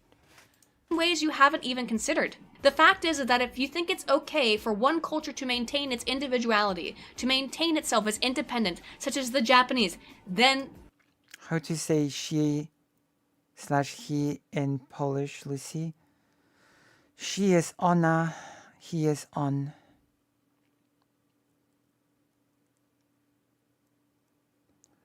Japan is basically built as an ethnic state, and Korea face significant racism. Interesting thing about Japan, by the way. A Japanese person told me once that Japan is not even ethno sort of like he told me basically that Japan is like 3 different ethnicities that are mashed into one, and everybody's pretending that it's one. Which was a very interesting thing. He said Japanese people are 3 different groups that are mashed together and keep pretending that they are just a single ethnic group.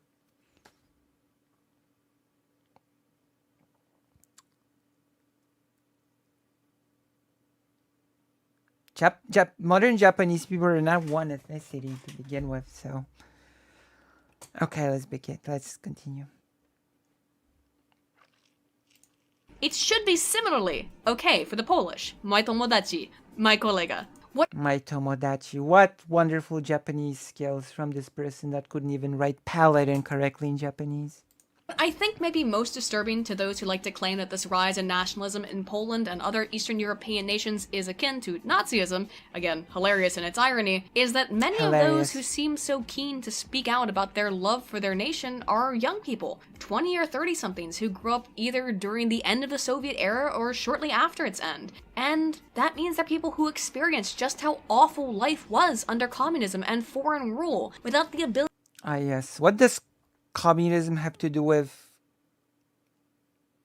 Islam exactly? Was the USSR an Islamic country and I just didn't get the memo? Also, foreign rule is when immigrants? To express pride in their own people or culture. They're not some weird conservative old farts, as we typically like to portray conservatives, or at least have traditionally in the United States over the last couple of decades. Again, they're 20 and 30-somethings. They know what it is like, and thereby it is no surprise that they are unwilling to become slaves to a foreign invader, to a foreign culture again. Foreign invader, foreign culture. This person is so stupid. It is time for Poland to be Poland once more. Yeah, I knew his sad story. The Polish are clearly a proud people, and their pride for their culture is overwhelming from the examples that we can see at any real level, originating from Poles both young and old, although again, it is from the youth that we are seeing a massive rise in nationalism in Poland. That is not to say, of course, that there aren't problems. And she frames that as a good thing, by the way.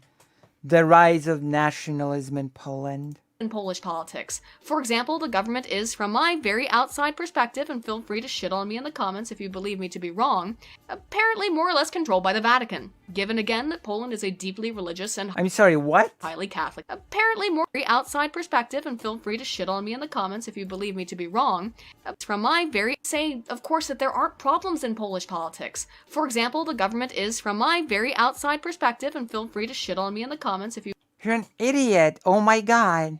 believe me to be wrong, apparently more or less controlled by the Vatican. No, it's not. No, it's not. You're stupid. Given again that Poland is a deeply religious and highly Catholic Oh my nation. god. Religion I didn't even catch that on my first viewing. Controlled by the... What? however, is one of those very things that makes Poland Poland and allows it to remain distinct, in that in the generally post-religious agnostic world of the EU, Poland and many other post-Soviet countries still It would be amazing. She'd be talking about South Asian horde. But, you know, she'd fall like a... First she'd tell you that she's not a video game, so she's against debates. And then she just meekly fold, as you would give her the argument. rely upon their religious identity to define themselves. And you can say, oh, hey man, religion is doo-doo, religion is so stupid, have you even read Darwin? But again, I have to ask you, if you have a problem with Poland being Catholic, why don't you have a problem with... I mean, she did against Dylan. Just saying. She literally folded like a pretzel with Dylan, so... Saudi Arabia being Muslim. I'm not saying everybody fits that bill, just a general observation. Why should they invite in all of these Muslims who don't share their values and abandon their history as a deeply Catholic nation? Ask yourself that question, and if you have a This question is deeply stupid. I'm not gonna ask myself that question. No. problem, maybe it's time to think about it. Poland's association with Catholicism means a number of things. However, and in tandem, while it may have much to do with the disavowal of Muslim migrants, it also means that Poland has been a center of debates recently on, for example, abortion. There's also been a great deal of backlash towards gay rights in the gay community and gay marriage. Oh, how based. How based. This was a rainbow sort of thing that was placed as a sign of tolerance. It was burned 3 times after being rebuilt. It was burned by bigots at night 3 times in a row. How based. How based.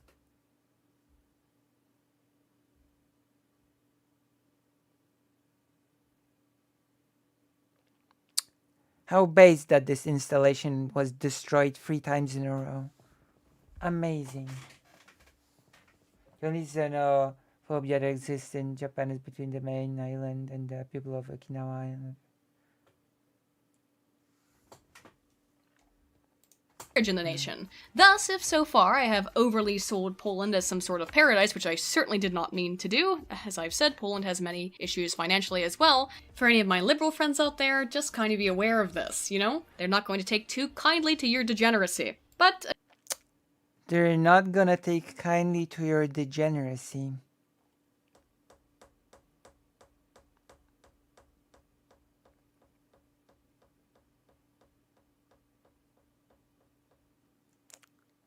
Amazing. Again, it's only a problem if you think it's one. Just something to keep in mind, given that there are currently plenty of more liberal citizens wishing to flee to more so-called progressive nations that support gay rights and abortion more fully, as well as a mass of third world, predominantly Islamic migration. So, while we know that the Polish have been more than a bit unwilling to go along with the EU when it comes to the importation of thousands, even millions of migrants from third world countries, that has very little to do with the United States, right? I mean, Poland is a member of NATO and thereby an ally of the US, and of course we would never allow anything very negative to affect our friend, the Polish, right? Except what's this? A video critical of Muslim migration was put into limited state by Google, a company that receives benefits from the US government? Well, that seems a little hypocritical, does it How suspicious, how sus.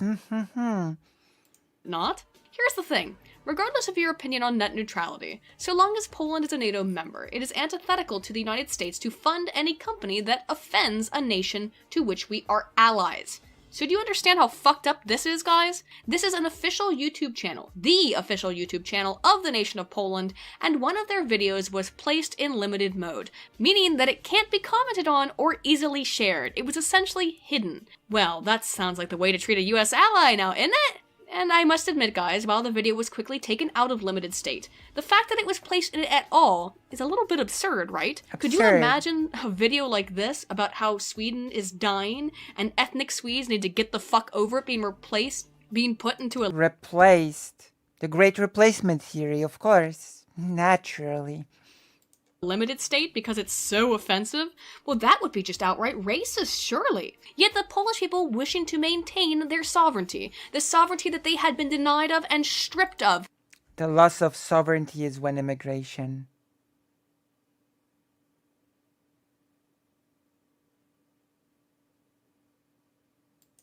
for 250 years. That was pause for concern from Google, right? That needed to be looked at very carefully and potentially hidden from people. And that's the reality of the situation, guys. Poland is a sovereign nation that is very proud of its culture and history, and rightly so. They are proud of finally reestablishing their nationhood. Other countries, Germany in particular, My goodness. Reestablishing their nationhood. This person is just hopelessly dumb. never really experienced to the same level the starvation and the hardships and the desperation of living under the Eastern Bloc, although Yes. Which made them racist, which is based, of course. surely Germany has had plenty of their own shares of hardships, particularly under the Treaty of Versailles. And certainly Eastern Germany did, hence why you can see a bit of a difference in the population and how people vote between East and West Germany. But that, my friends, that appears to be the effect of living under the Eastern Bloc. It's why Eastern Europe is, I believe, Europe's only hope, as far as I can see as of Wow. the current year. Western Europe has become more Why than was just that? as living under the Eastern Bloc. It's why Eastern Europe is, I believe, How was Europe's that? only hope, as far as I can see as of the current year. Western Europe has become more than just soft. It has become actively willing to destroy itself. Well, Oh, yes. Oh, yeah. Eastern Europeans are desperately clinging to the culture that they were deprived of for over half a century. This is why I believe Poland is the future. Polska silna. It's Polska silna, not Polska silna. I support you, Poland. You and your extreme And even when said correctly, it sounds extremely awkward, just to be clear.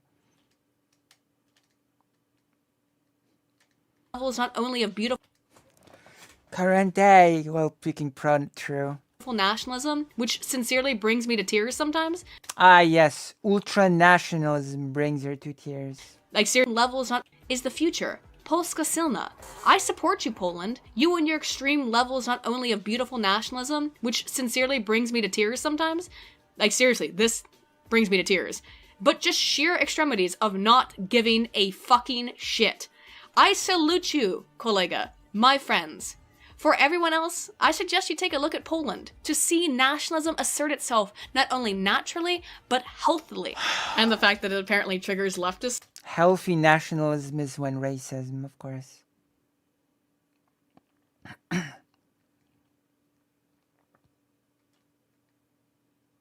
So much that they will call a nation conquered by the Nazis guilty of Nazism. Well, that's just fucking hysterical, at least to me, and it will never get old. Poland should stand as a shining example of Eastern Europe's ability to come back from the struggles of post-Soviet society, with its cities like Warsaw and Krakow Warszawa, not Warzawa. Warszawa. being some of the most modern and impressive in the world. Warsaw is not one of the biggest and most impressive cities in the world, not by a long shot. Despite the huge amounts of setbacks that they've Oh, there's a special bonus waiting for you all at the end of this video. Just you wait. Oh, there's a special surprise waiting for all of you.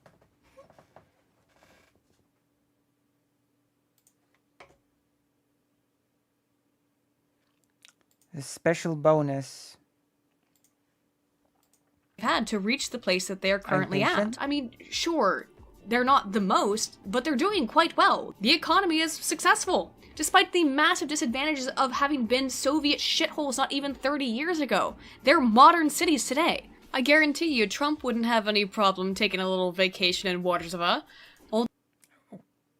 First of all, Warszawa once again.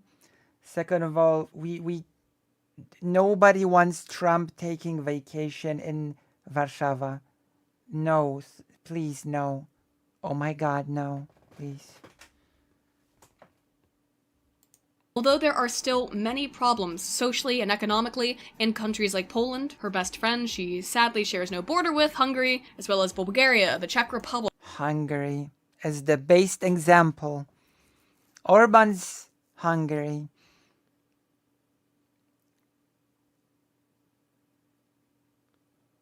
Oh. like Serbia, Slovakia, Slovenia, etc. These countries should serve as examples of the potential future of Europe. People who are proud of their nations and of their history and their culture, and as such are unafraid to tell the EU to go fuck off when it comes to forcibly importing individuals from what is, let's be honest, Importing individuals. an incompatible culture. Poland is strong. Poland is not yet lost, nor is most of Eastern Europe. You beautiful Slavs, you beautiful Cringe. Gulpniks, I think you will save Western civilization. And I'm serious about that, friends. Look at how willing nations like Sweden and Germany, most of all, seem to be to roll over and accept and Poland will save the Western civilization. Friends. allow their nations to die, to be usurped by foreign invaders. Invaders that they welcome with open arms. As I mentioned early on, of course, the Poles have a long history of removing kebab, almost a 1,000-year history of doing so. Removing kebab again with the racist. I don't know. I don't even know if I can call it dog whistle. Oh God. And that combined with the fact that they only recently regained their long-sought sovereignty is likely why they are not only unwilling to do the same, but are unabashed and unafraid to stand up to the newest attempt of Germany to usurp their independence. Thus, I wouldn't be Yes, Germany wanted to usurp Poland's independence is when accepting immigrants and refugees. Okay, right. surprised if in 50 years Vienna Don't tell her I made kebabs. Kebabs are good, first of all. And second of all, it was one of the most popular fast foods in Poland for a really long time. So that whole statement is really ironic considering that Polish people really like kebabs. Vienna, once again, is in need of the modern equivalent of some winged hussars to ride into the city and retake it from its captors. While I don't support the idea that Western Europe should merely give up and accept their fate in the hope that perhaps the Slavs will come save them one day, it is true that Poland is not yet lost. And so long as Poland is not yet lost, nor do I believe it's Western civilization. Speaking as someone without a drop of Slavic ancestry, God bless you, Poland, and God bless you all of Eastern Europe. You may very well be Europe's last hope. Help me. Polska. You're my only hope. If you have enjoyed this video, please I be sure have- to like and subscribe. I have not. Wait, did I think I already pressed it. Yeah, I already pressed it. I'm Aiden Paladin, Altana Volt. Now for the bonus round, okay? There's a bonus round.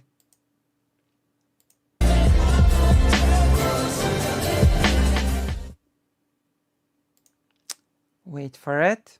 There's a bonus round.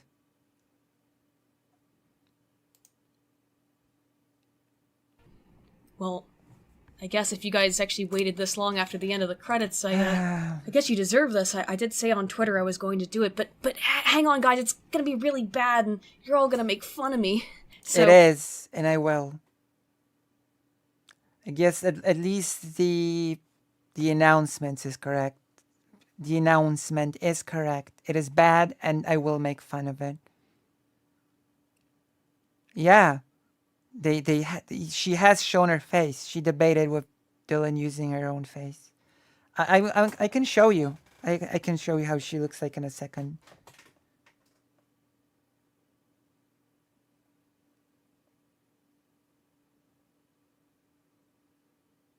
I'm only gonna do the chorus, okay? All right, here I go. Mać, mać te proski, ziem miłoskie do Polski, za to wysłę dodem, złaś sejść narodem. Mać, mać te proski, ziem miłoskie do Polski, za to wysłę dodem, złaś sejść narodem.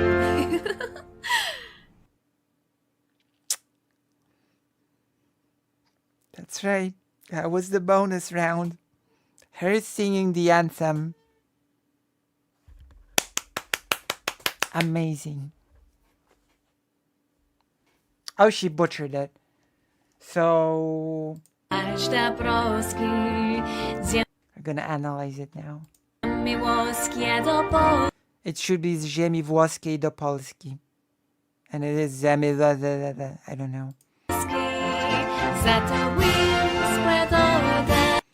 It should be za twoim przewodem, but it became za swoim sepwodem or something. God. Oh yeah, this is her face, by the way. You want to see her face? Be my guest. Be my guest. This...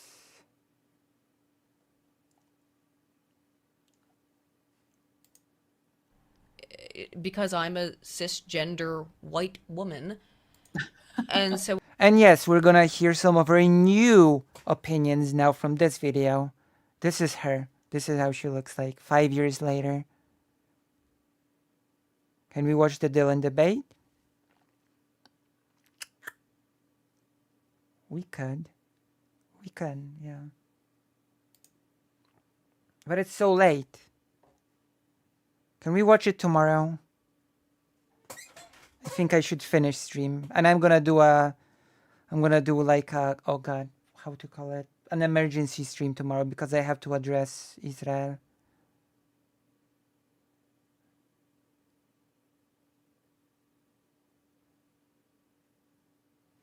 And I'm sorry for I'm sorry to whomever has seen the debate with Dylan. Like, I'm sorry for everyone that saw the Dylan debate. I just don't buy the crocodile tears. I'm sorry. I just don't. Oh, the same person. Interesting. From Israel? Dimmer Mama is also debating the person from Israel?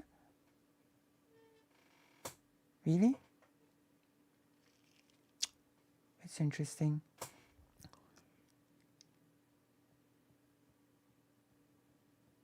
We're gonna watch it tomorrow. Don't worry. I'm gonna show you. I wanted to show you this fragment before we finish, okay? Well, I wouldn't. Well, I certainly wouldn't call you that. But oh no, you wouldn't. I don't like. Would want to shame me. I don't. No, I don't like that rhetoric. I don't. I mean, even though technically cis just means matching or same in the Latin, like I understand why they use it as a prefix, but it's acting like. The reason I don't like the word games is when you utilize hostile terminology, you legitimize hostile ideology. And so that's why I don't call myself trans. I don't pretend to be part of the alphabet mafia. And I certainly don't use words like cisgender. Yeah. Because that's that acts like gender is not real or malleable or something. And also it's used as an attack form against anyone who goes against the agenda. Yeah. So I don't utilize The agenda. Word games, the agenda. And our paladin here is like, oh yeah, oh yeah, yeah, oh yes, oh yeah.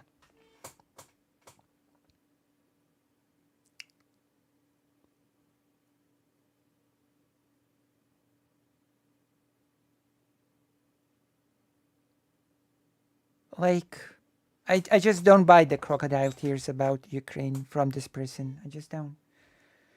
Apologies if I'm being biased, but